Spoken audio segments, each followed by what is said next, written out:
I'd say 80% of my caseload are men or young boys. And I think they're so stuck because of this added barrier of what masculinity means to them.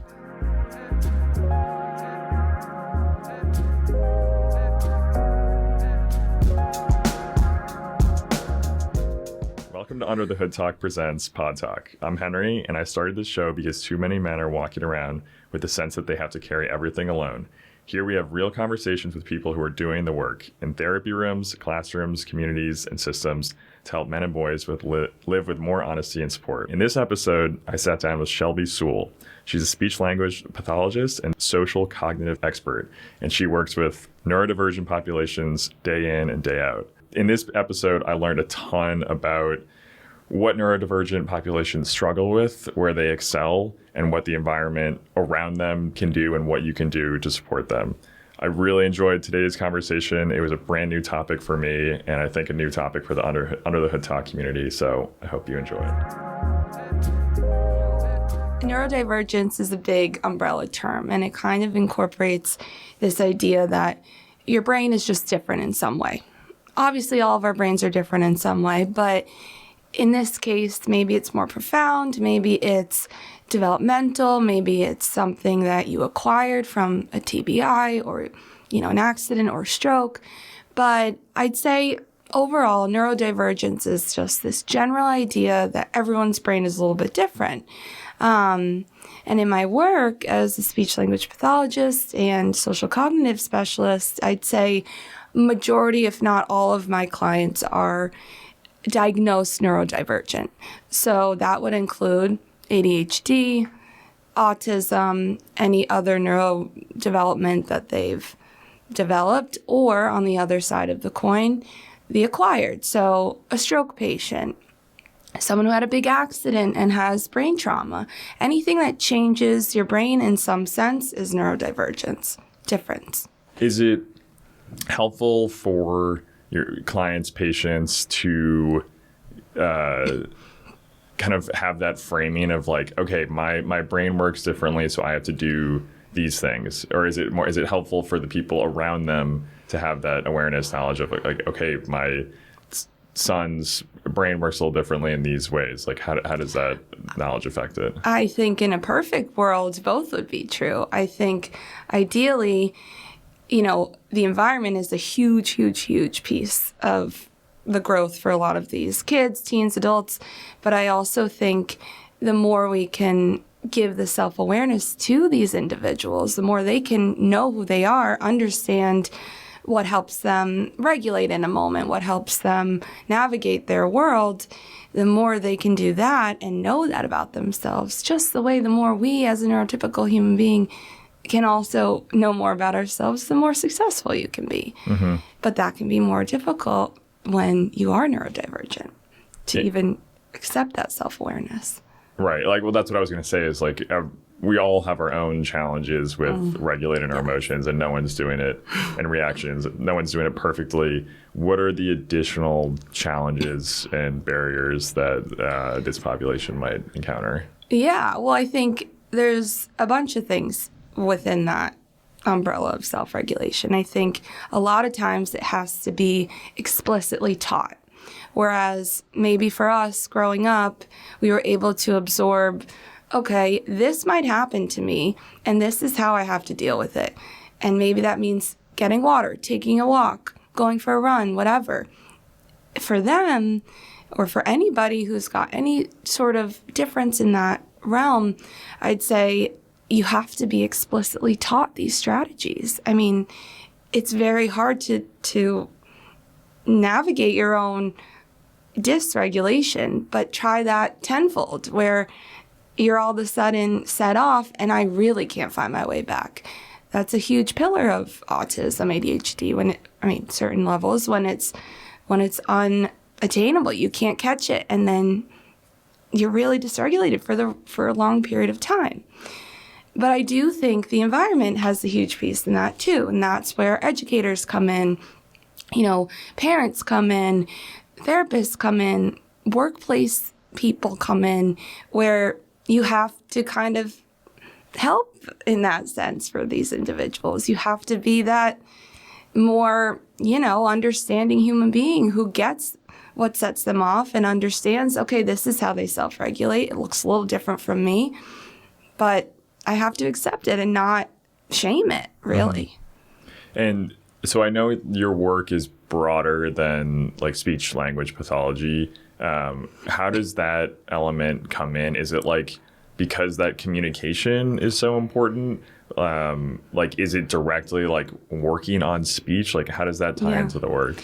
So I think there's a lot under the umbrella of speech language.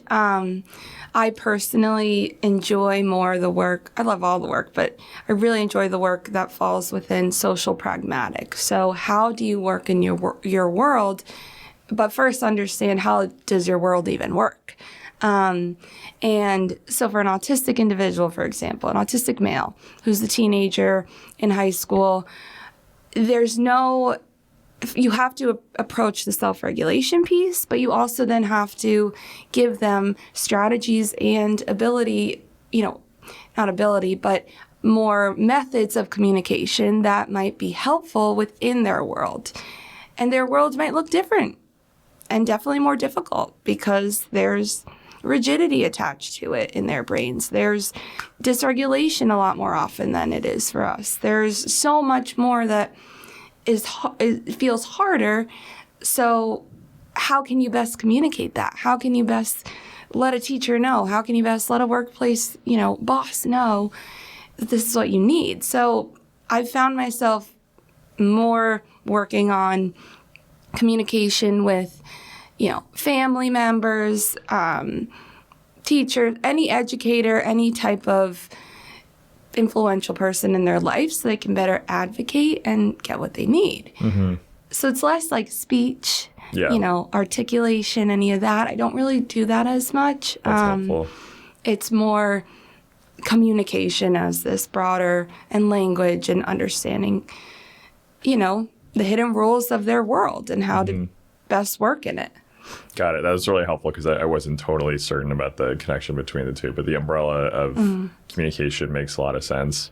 So in the example you gave of like high school age boy, that's a busy time, hectic time. There's a lot changing in brains, bodies, and then also like it's growing into like a man. And so what are the where does it intersect for, like in this example, the high school age boy, where he might be trying to like perform to meet certain expectations or ideals with this extra challenge? Is it maybe it's hard for him to accept, like, okay, I do have this brain difference, developmental difference that's causing this or this, and I have to react this way? Or is there pushback to like be independent or like stoic or not caring? Like how does that play into it? Okay, this is a big question, and I think there's a lot to kind of unpack there. I think I'd say first off, with any boy, teen boy, neurotypical, neurodivergent, these standards exist in their head. Unless they're brought up with, a therapist as a mom or someone in the household who's pushing that vulnerability, you're going to get these standards. I need to be stoic. I need to be independent. I need to be more manly. Within sessions, I'd say there's certainly pushback. I'm getting, a kid where he's only 10 years old going into in middle school, and we're trying to tease apart moments that happen at school with friendships, and, he's neurodivergent and it's difficult, but he suppresses the whole thing. He doesn't want to share. And then that boils up to a huge moment of dysregulation when he's at school the next day. And then he's perceived as weird, babyish, the polar opposite of what he's trying to go for. And then that negative self-perception keeps perpetuating, and it becomes a cycle. And then I'd say as you get into the teen years, it's even harder. I think for neurodivergence like autism, where you are so rigid in your black and white thinking, far more than it's just a trait, far more than we are and we already can be. That might begin as, okay, I'm a little boy and I'm really obsessed with trains and I love trains and I'm hyperfixated on trains. That will then morph into, I'm hyperfixated on my own body image now. I'm hyperfixated on the way other people at school see me. And then because they've got maybe a little ADHD in there, they're finding themselves maybe failing more and more often in execution and doing things. And then they're even harsher on themselves and not fulfilling these standards that feel so extreme in their brain. And it becomes this awful cycle of negative self-perception. So that's where I think there's this huge need for working on the communication, the advocacy, the educating of other people around them, but also really tackling the emotional piece of every area that you treat, whether it be speech language, whether it be traditional therapy, PT, people with the stroke and brain trauma. If you don't attack the emotional piece, there's no greater development or way out, really. Mm-hmm. And is this, the emotional piece, is it working through scenarios to kind of tap on those feelings so that it's like an awareness of, oh, when I do this or communicate like this, I feel this? What does that look like? That's more like the CBT type of approach where, you're talking through these thoughts, feelings, emotions, or thoughts, feelings, behaviors, whatever you want to call it. And I think what's tricky is, like you said, or like we were talking about, the pushback that comes even with trying to touch on any of that because of this standard, while also trying to teach this gray area that's really hard for a neurodivergent brain to live in. There's black and white. I did well, I didn't do well. This is weird, it's not weird. There is no context, nuance, nothing. It's very hard to get there. So teaching that is primarily what I try to do. It's not easy, and it's met with a lot of subsequent rigidity. Like it is. And I think if you can get there to an understanding, whether you're neurodivergent or not, of this gray area, you give yourself far more grace. But that's not easy at all. And that's what we're finding a lot with these male teens, young adults, and females too, but especially the men. Yeah. I'd say 80% of my caseload are men or young boys. And I think they're so stuck because of this added barrier of what masculinity means to them. So for the people around them, like, is there a similar kind of work? Because I could imagine, like, I don't know, maybe family members are looking at like, oh, this is my eldest son and I want him to be like this and he's supposed to be like this. Yeah. And then where it's different causes extra friction. So how do you work on like that environment around? Yeah. I mean, I think parent work is huge. I think any education you can do for anyone in the family, even siblings, where you have a son, maybe you have two sons, and that younger son is far more, successful in the parent's eyes than that neurodivergent older son. That feels awful for that older son, but it also, that younger son needs to be able to understand how best to navigate his role within the family unit so he can help push his older brother up and not tackle him down, because that will only perpetuate this negative self-perception. It's a huge autistic trait to fixate. I mean, there's just been so much more research coming out to fixate on your self-perception and on what others think of you, so much so that it's like really skyrocketed the depression rates and all of that. And I think there's a huge window here to realize that everything needs to be treated in from all ends, not just in isolation, not just getting your kid speech language therapy, OT, physical therapy, whatever they need, or learning support, but rather this more holistic approach. So that's just my opinion. And it's helpful to hear like how some of these things can be explicitly taught. And it sounds really simple, but like these are kind of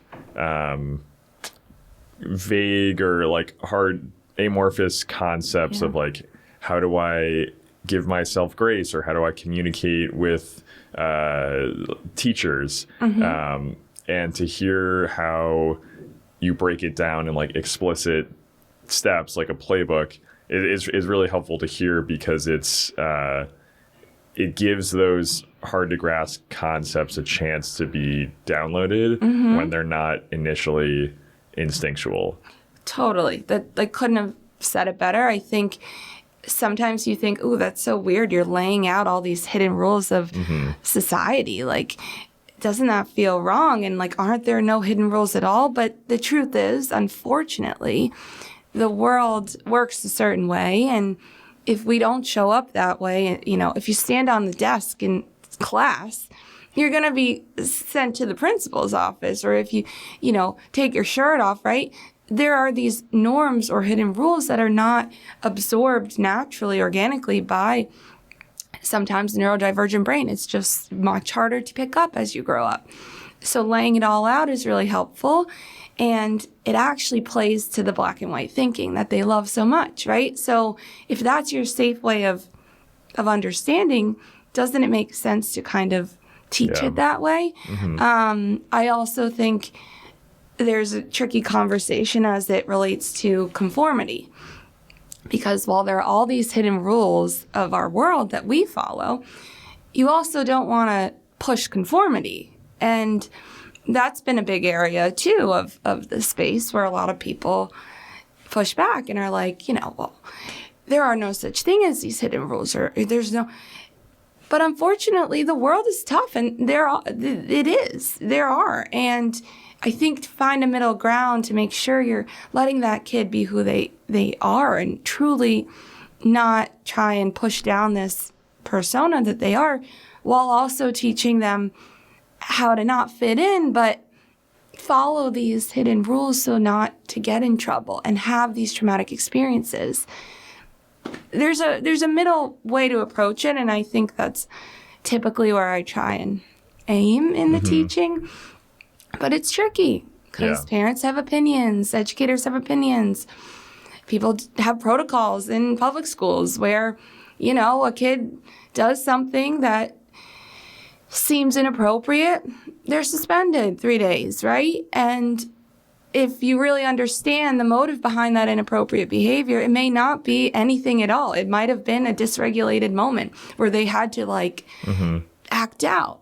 But unfortunately, schools have these protocols, and then the kid's suspended for 3 days, and then maybe he's traumatized by that and can't get a job when he's 18 because he's got suspensions all on his record. So it's tricky. Well, I understand the middle ground. It's like there's the innate personality or differences or quirks that you don't want to erase, but you also want to make their life easier because they operate not in a vacuum. For my question is about, for the people around, let's say you're a person who has no experience with neurodivergent people, no friends, siblings, family members, but you encounter just someone out in the world where there's a clear difference. How do you make a connection or an understanding when you have no idea what their diagnosis is, you have no idea what their background is, but I don't know, maybe you're talking to them or you notice I don't know, an outburst or a conversation. What is a way to develop understanding or connection with someone who's different from you, but you don't know exactly how, because they're always encountering just the strangers and general public. Yeah. So how can you be a better supporter now? Yeah. I think, sometimes it's more obvious than others, right? You can be neurodivergent and there's no obvious. If you're walking down the street, nobody can know, right? It But if you're in a cafe, for example, and you see probably an autistic teen boy sitting, with his headphones on maybe, and, not talking to anybody, maybe he's rocking a little to calm him down, stimming.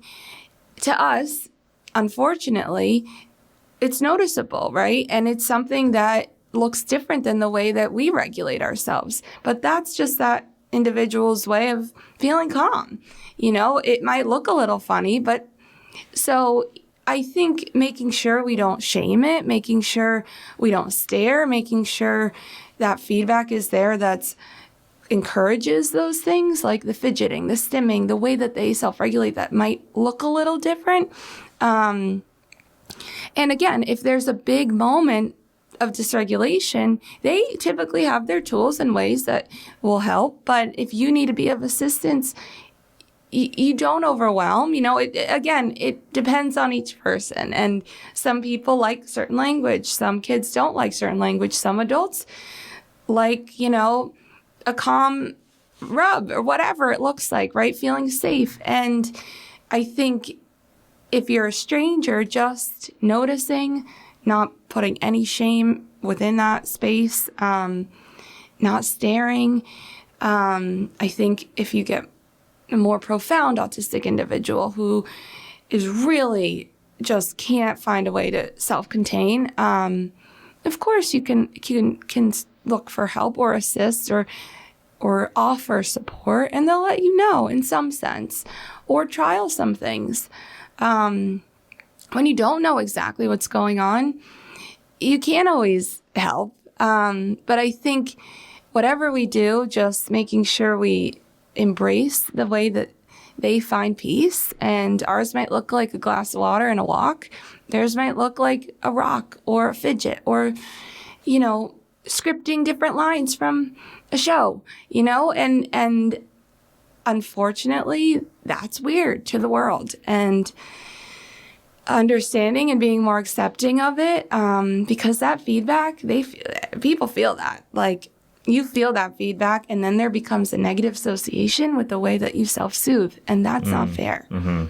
That's really helpful, and it sounds obvious, but I was trying to make the obvious thing explicit. No, yeah. Be nice, be polite, obvious, but to hear you break it down really explicitly is helpful, and I think an explanation of visible self-regulation is helpful because it turns oh, this person's rocking, that's really weird and strange, and I'm scared to I know what this is. This is a calming, soothing, self-regulation totally tactic. It's not this okay, they're chilling, they're happy, let it ride. And I think we have such a stigma against it, and unfortunately it's because it's different, and the more we can make it not as different to most of the world. I also think meeting them where they're at, no matter what it is, in the classroom, educators, finding ways to kind of notice. If you're a teacher or if you're a parent, put the antennas up a little more, notice what helps them. Notice, okay, that's their jam. That's what they do when they want to calm down. And then it becomes, just another day in class where you're noticing the same patterns, or you're noticing what they need a little bit more. Mm-hmm. And it can feel a little bit better on their end, and therefore that negative association with what feels good does not develop, or that perpetual cycle. And you're pushing the good. Yeah. So what have you seen from, let's take the life cycle of a new client or a new family that has no idea about tactics and techniques and maybe it's a new diagnosis. What are some of the positive changes you've seen with additional understanding from family or teachers, or additional tools or techniques for the patients? Clients? Yeah, I think the more tools that are embraced and welcomed by educators, parents, family members, the more success, of course, you're going to see with the child and the whole family unit. A lot of times you get a parent who's like, my kid, whether they're a teen, young adult, they could be 28 years old and they're living in their house still, which is a whole other can of worms of adult autism, where that just gets so difficult, especially for males. The parent knows how to approach them a little better, knows what their triggers are, knows, how they self-soothe. And then you're not getting as many big outbursts, explosions, pushing down of the emotions. Like I said, I have, a kid who pushes it down so much that it will come out randomly in the day or at home. But the more the parent has identified it at home, and the more every day after school, it's like, okay, on this scale, 1 to 10, whatever the tool is, the more you talk about it, the more it comes out. It's like squeezing out a bottle, a rag of water. The more you let out, the less is inside, and then you're not susceptible to a huge explosion, which then will bleed into the parents, the siblings, and how they operate and their stress levels as parents. And that is really hard on them. But a lot of times, parents may not realize that they have the power to stop the stress that they feel. Mm-hmm. And a lot of it does lie on the family, and a lot of it does lie on the environment, the educators, because it is very difficult for you as a neurodivergent individual to employ those tools yourself without the support. It's just not innate. It's very difficult. And so you touched upon like adulthood, and that's like where the identity of like, I'm an adult or I'm a man, like I've grown up, which really touches upon the like expectations we talked about for independence and like self-sufficiency and like provider, with the additional challenges of like having a neurodivergent brain. Where does that bump up against the need or desire for those things? Yeah, I think, there's a lot of answers here. One, I would say when you talk about developmental, so like autism versus acquired. So say you're already an established male who has a big job and you're the breadwinner in your family, and then you have a massive stroke and your language is affected and your feeding's affected and you feel infantilized, like as a child again. And that is a huge, massive, that will set you into a depression or any mental health, negative spiral. And unfortunately, that happens a lot. And a lot of, some of my clients from the hospital, I'll never forget, like every session they were crying, and they were men who were big deal, not big deal, but big deal in their world men or a business entrepreneur or whatever it looked like. And then when that's stripped away and their brain operates differently, that's a huge hill to then climb back up. But I think as it relates to developmental autism or profound ADHD or whatever it looks like, it's really hard to even get to the point of independence, living alone, getting a job. There are all these walls up with workplace hiring. And then you find yourself at 30 years old or 40 years old in your home that you grew up in, wanting nothing more than independence. If you're a little bit more of a nuanced thinker, someone who can really be in the world and it's not as hard of a diagnosis for them. Those individuals who fall in that middle where they can very well be successful in a job, but the getting there is really difficult. The executing is really difficult. The missteps that happen, maybe they get that job at Tate or, Blue Bottle, and then all of a sudden they socially misstep and they're fired. That's it. They said something that was a little bit off color or something, fired. Start over again. And it becomes a cycle where you don't have all of those hidden rules in check, the self-regulating of your own, emotions in check. And that can just keep perpetuating this negative fail. And that's really hard. And climbing your way out, it's hard too, but that's the hope with the right support. I don't think it exists enough in our world for that age group, unfortunately. And you're finding a lot of young adults who are stuck in this spiral, living home with parents and wanting to have that independence. It's hard for them. Mm-hmm. Yeah. For the former population where it's acquired, like it's hard, period. And like life becomes harder immediately with an accident or an injury or illness. What are the tools to like start to that rebuilding process? Because like you're not going to minimize the initial hit, like whatever change, like it's hard. Life is just harder. For the way back up, what are some of the tools, strategies that population can use? Yeah, I mean, separate and apart from getting direct, communication, speech language therapy. For example, say you have someone who had a huge stroke or fell off a bike and, they have a language disorder. So when they communicate, the words are not coming out the way they want to. They have them, but they're not coming out. That frustration is massive, right? You build up.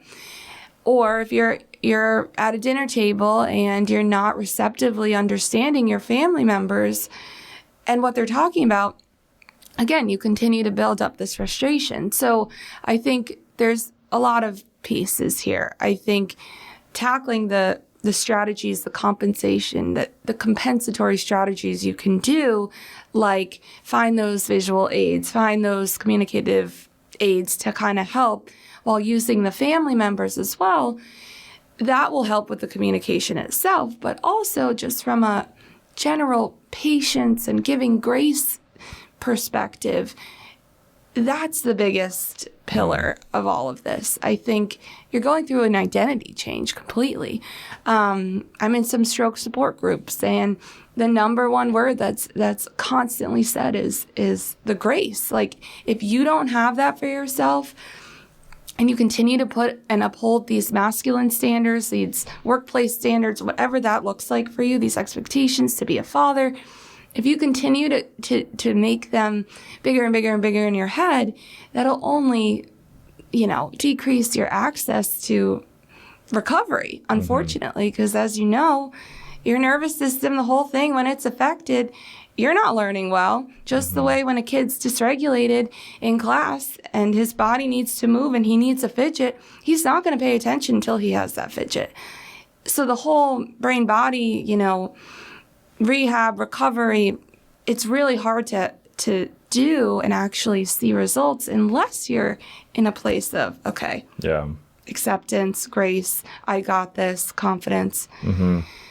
But finding that first is really difficult too. No, I can see the mental challenge, but also how critical it is, because I can see the like defiance of what happened. Yeah. Like no one wants to befall an acquired injury or illness, and kind of the recentering your reality to like where you actually are is like the mental battle to win, so that progress begins from that point and not just like a holding on to the old point. Yeah, the old point. Yeah. And everybody holds on to how could you not hold on to the old point? But I think, joining those support groups, being a part of a community that can help push this. No, we're starting here. Our baseline has moved. We are not down, up here anymore. Accepting it, pushing all the support we possibly can while we're in that state of acceptance, then you'll see results. But unfortunately, if you're sitting at a table and you're all frustrated and we're working on some whatever language, speech exercise, and you're all worked up and frustrated because you missed the first one, you need to take a walk, you need to get water, you need to reset, and then you're going to get the next one, the next one, next one. Cognition works really well when you are in a state of acceptance, regulation. It's just our body. And I think, unfortunately, not enough people have accepted that kind of way they collaborate and come together. And I wish more providers would, because then you wouldn't see as much push back on either end, like, wait, you didn't get that right, or you didn't get that right. They got this kind of score. Well, did you even acknowledge the fact that they were extremely frustrated during that? So I think we need to remember that piece. And unfortunately, it's just a lot of providers treat in isolation. And I'm hopeful to push this not treating in isolation type of work, and looking at the whole picture here. So. Mm-hmm. Well, it's really helpful to hear. Like, I think that lesson on acceptance extends to, so many different things. Oh, yeah. Of like the comparison to a different state you were in.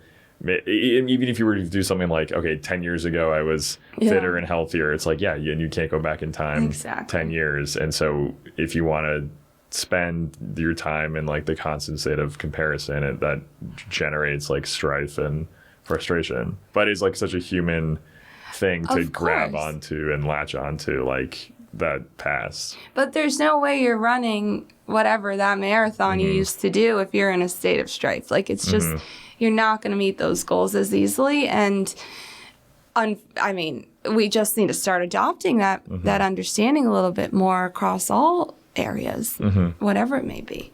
On the flip side, so like we've talked a lot about like the barriers and struggles, like what are some of the strengths you see in the neurodivergent population? I get so excited about this one. I wish they were more recognized. I think I'll start with the biggest of all is the resilience. I don't think we can even comprehend how resilient some of these kids, teens, adults are when living with these barriers. We get frustrated and we have to go to work every day, whatever, but try and have a voice in your head constantly saying, you're not good enough. It has to be like this. It's so much more. There's no middle area a lot of times. There's no gray area to have that. So the resilience piece, the persistence, the creativity and curiosity, I would say, in some of these patients I see are just, it's incredible. They're so bright. Some have such incredible talent with numbers, with solving problems, whatever it may look like. It's just, the way that they work in their world just looks a little different from us. And that, unfortunately, makes all those strengths kind of feel more minimized. And I wish that weren't the case, because you could have so much success employing somebody who has such incredible talent if you see past the barriers that feel weird or look different or think and operate differently. But they could be huge assets to your workplace, your school, whatever it may be. It's just this stigma that still exists, which is slowly decreasing, but it still exists in a big way. Yeah. How important is an actual diagnosis? So like if you are, you're just out there in the world and maybe you have some sense of like, I feel like I think differently from other people, or other people have told me this that makes me think I should investigate this. Like, how important is it to seek out like I have this kind of neurodivergence? Well, I think it can be tricky on either end, and I think sometimes beneficial on either end. If you think about yourself, okay, I'm really bad at blank. Why is it that I can't get this? And then you find an answer. Of course, it's going to feel a little bit more validating and a little bit more, I don't know, you understand it more. You're like, okay, this is me. I just can't do math. It's just not my jam. I'm a bad math student, right? Your diagnosis. But I think on another side, so I think there's been a lot of empowerment with a diagnosis lately, where if you're diagnosing a teen, male who has been struggling a lot with just socially misstepping, not making friends, not understanding his world, I think getting that diagnosis gives him the validation to then be like, okay, I'm going to own this, and now I'm going to seek out maybe not him, but the parent, now I'm going to seek out some support on this. And I'll find myself in a better place navigating these things that feel so tricky. But on the other side of the coin, if you give a diagnosis and it feels shameful because the family has made it shameful, the educators have made it feel shameful, your environment perpetuates this shame, why would you want that at all? No. And then say you get it.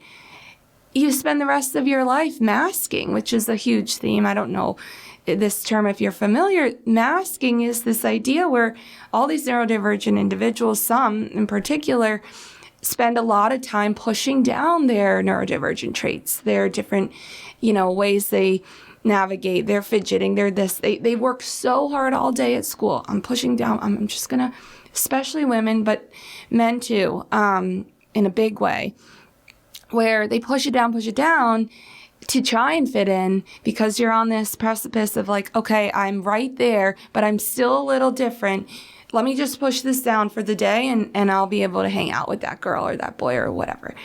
And this masking can be detrimental to your whole mental health, your persona, everything. And I think when you have shame plus the diagnosis, the masking's a huge piece. And of course the diagnosis is working against you in that scenario. So it plays on both ends. Coin. Yeah. No, it's really helpful to see how it could be like, it's just context dependent on whether it's really helpful and you learn all the tools associated with it, or there's like a misunderstanding with the people around you, or even from yourself on like a label that's detrimental.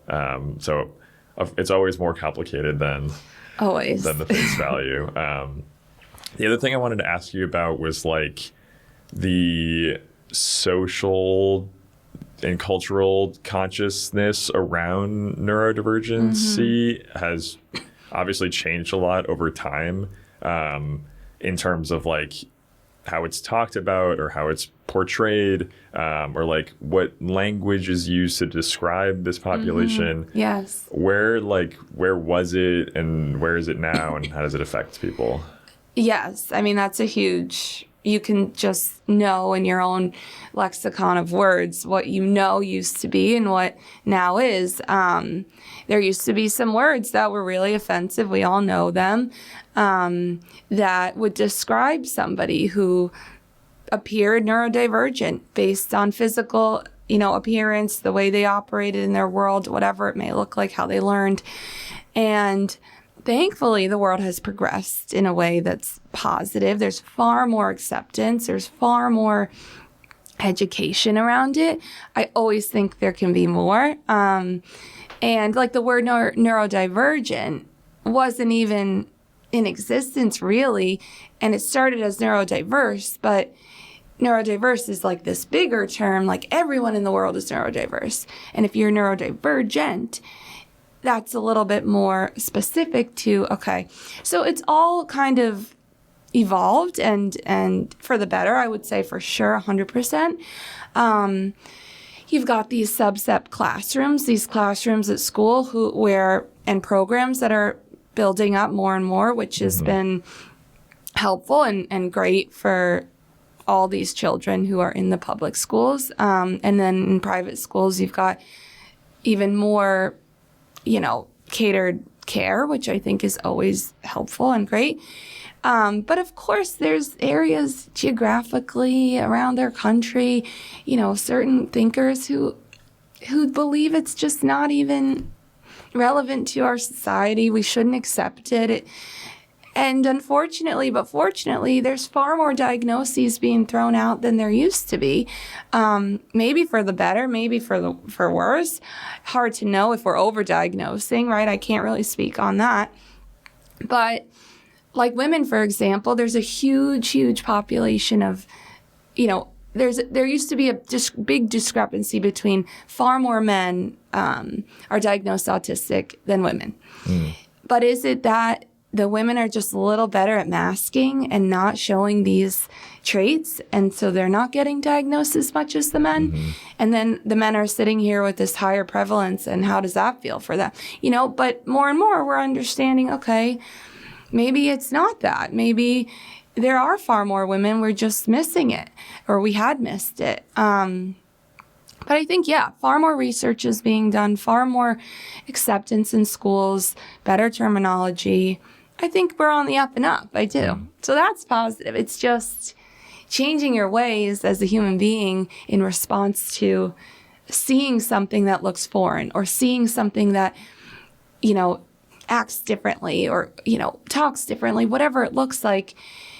That is always going to make you squirmy and uncomfy. And we have to just start embracing it, because it's all around us all the time. Mm-hmm. And what about with social media? How does that, is it helpful in like getting connection or friends? Is it like unhelpful to like reinforce comparisons? Like that's a good, again, double-edged sword, I think, totally. I think I've had some young adults join a ton of Facebook groups, for example, that help them feel community, or join online, young men's group, neurodiverse, whatever, LGBTQ plus groups, whatever that looks like for them, within their journey of navigating the social world. I think there's a lot of positives that have come of it, and a lot of more outspoken individuals on, a reel or a TikTok who are sharing their experience. However, you've got haters, you've got commenters, you've got all of that influx, which for anyone will just, drop you down low. So again, double-edged sword for that. And I think the more general acceptance we can have, the more all of this will feel a little bit more typical and not atypical, Yeah, for the people around a neurodivergent person, like what can they do? You're a parent, you're a teacher. What can you do to better support this population?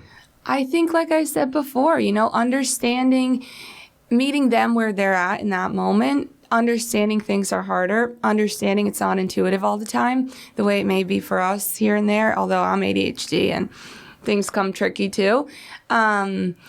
I think just meeting them there, providing what you can to help in that moment. But really the biggest piece would be just not ever pushing any shame in any way, because what they do and say might look different. But why is that your job to kind of shame it, and then they no longer have that tool that helps in that moment? It's tricky. And for like directly to maybe a listener who's neurodivergent, like what message would you have like as support for them?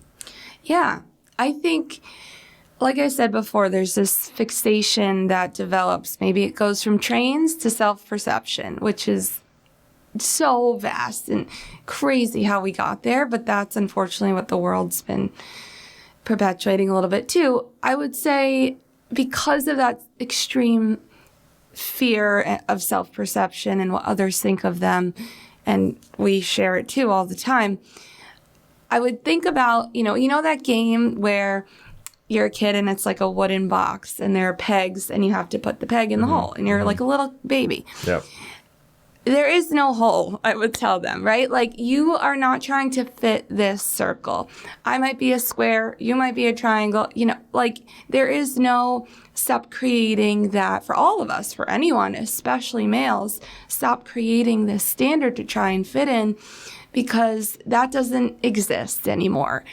And we're thankful that our society has progressed to a point where it doesn't really exist in a way that it used to with such rigidity. And we can be a triangle and we can be a flower and fit in just the same. So, understanding you are valued and know that you belong in this world just like anybody else would. Yeah. Perfect.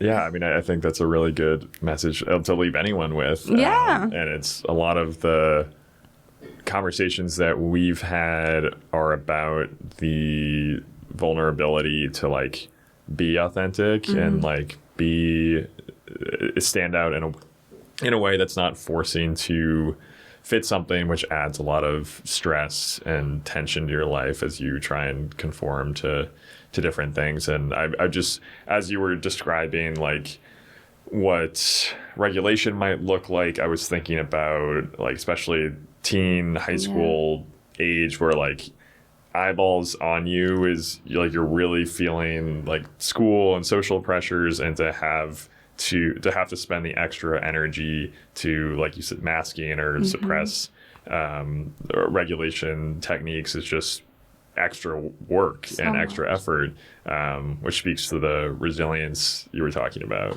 Yes. And understanding that like that will drain you. You'll get home from school and I'll see a client and they're falling asleep. Like, why are you falling asleep? Because you spent all day. Your cognitive overload is just through the roof. And on top of it, you're pushing like actually really effortfully trying to suppress this version of yourself, which is your truth. And that's not fair. Yeah. And unfortunately, that's a product of our environment, where educators, friends, peers, parents can do the work too, and hopefully provide the safer space so that doesn't become a thing anymore, masking, or for us too, anybody. We do it all the time. But I also think the explicit teaching certainly serves as this crutch to fall on for a lot of these thinkers where, okay, I learned that. Okay, so let me just make sure. And that helps. But on the same hand, you don't want to push conformity. So you don't want to, so where do you fall? Yeah. And it's this constant battle of for them, for us, providers, for anybody, of finding a sweet spot of knowing your truth, owning who you are, but also feeling like you're fitting in. Yeah. Yeah. And I guess it could be just a mentality for those creating the environment of like, in an ideal world, the environment would conform to each individual person's differences. And while that is like impossible to do at an individual level, having like your own personal grace you can extend of like an understanding of like, I can make this slightly easier for this person by adjusting myself. Yeah, completely. And that will then, bleed into the rest of the space you're living in, whatever that looks like, your classroom, your workplace. And then you have a little bit more of this safer space to live and own your truth. But it's a battle for all people involved. And I think the more education we can push out there for people is just all that would help. And I think for males especially, there's a huge prevalence. And, where anywhere you turn, it's more and more people are getting diagnoses of ADHD, whatever it looks like. And it may not look like anything, but it could be a struggle internally, and just meeting it all with grace. Or same goes for a neurological event, understanding, okay, my uncle had this event, like he is really struggling emotionally on top of his language right now, or his speech, or his, swallowing, whatever it looks like, and extending that to him too, so he can start adapting it himself. So we covered a lot. we did. We talked for 51 minutes. That was a good piece of education to add to the world. So you think? I know so. So I really appreciate you sharing all that with us. Anything else we didn't cover that you wanted to add? You don't need to. No, I don't want to go on my soapbox anymore. I could go all day. But no, I'm really grateful to be here. I think this is a population that's so everywhere that it's crazy we don't talk about it as much. And it could be your coworker next to you. You have no idea, and they're in our battle. So just remembering that it's hard for us. Try it tenfold, it's just even harder. And the feedback we can give is so it lands. It really lands. So if you're walking down the street, if you're in a coffee shop and you're staring, or that lands. They'll feel that, and then it becomes this cycle of negative association. So, highly pushing. Watch your feedback too.